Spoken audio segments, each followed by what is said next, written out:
सकाळी उठलो, फ्रेश वगैरे झालो आणि थोडा घराच्या बाहेर आलो, तर बघतोय काय भाई आपला क्रिश भाई गाडीलाच पेंटिंग करत होता. तर बोललो चला आपण मग थोडीफार त्याची मदत करू. आजचा दिवस थोडा वेगळा होता कारण की आम्ही नागोठण्याला एका कामासाठी निघालो होतो. तर चला सुरू करूया आजच्या मिनी ब्लॉगला. त्यानंतर मी आतोरला सगळ्यात पहिले कॉल केला.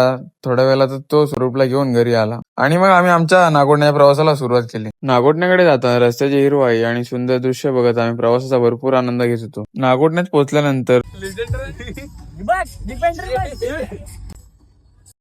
तुम लोगों ने दरअसल मुझे गेल चोद समझ लिया था. थोडा पुढे असलेलं टाउनशिप मधलं एक सुंदर मंदिरात गेलो. शांत वातावरण, दर्शन घेतलं आणि काही फोटो काढले आणि पुढच्या कामासाठी आम्ही निघालो. त्यानंतर आम्ही मामाच्या घरी गेलो. तिथून बेड घ्यायचा होता. सगळ्यांनी मिळून बेड टेम्पो मध्ये व्यवस्थित लोड केला आणि मग परतीच्या प्रवासाला आम्ही सुरुवात केली. आपल्या भावानी फुल काम 25 केलंय पाठी बघा.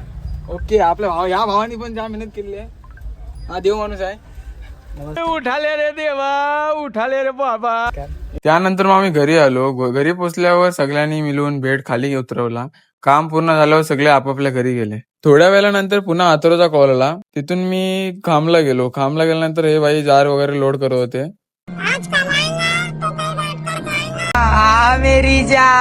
जार वगैरे लोड केल्यानंतर आम्ही तिथनं गेलो कोलाडला. चायनीज वगैरे खाल्लं, थोड्या गप्पा गोष्टी केल्या. त्यानं तिथनं परत घरी आलो आणि आजच्या या क्षणांनी आजचा दिवस खूप छान गेला. व्हिडिओ आवडले असेल तर व्हिडिओ लाईक करा, चॅनलला सबस्क्राईब करा. तर भेटू नेक्स्ट ब्लॉग मध्ये. तोपर्यंत बाय बाय.